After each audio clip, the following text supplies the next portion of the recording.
Samantalang mga kabrigada, higit 20 local governments sa Cebu nagdeklara po ng walang pasok. Brigada Iris Achuel, depositaryo, i-brigada mo.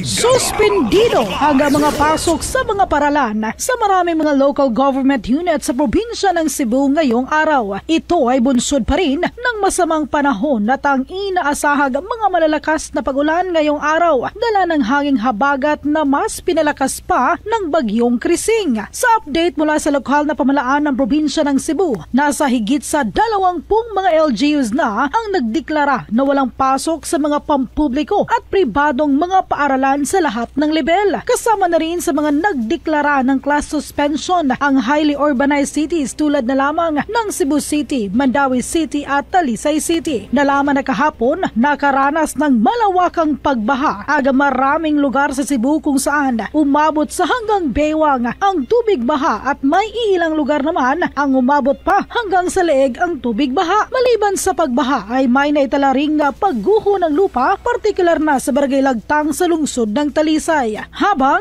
nagpalabas ngayon ng suspension order ng biyahe ng barko ang Coast Guard Station Western Bohol, Naga-Sea vessels na may bigat na 15 gross tonnage pababa, at ang Coast Guard Station Northern Cebu naman ay nagpalabas ng suspensyon ng biyahe ng barko na may bigat na 35 gross tonnage pababa. Pinag-iingat naman ngayon ni Cebu Governor Pam Bariccuatro ang lahat at pinayuhan na maging alerto upang maging ligtas ngayong panahon ng tagulan. In the heart of changing lives, ito si Brigada Iris Achuel, depositaryo ng 90.7 Brigada News FM Cebu, the Music and News Authority.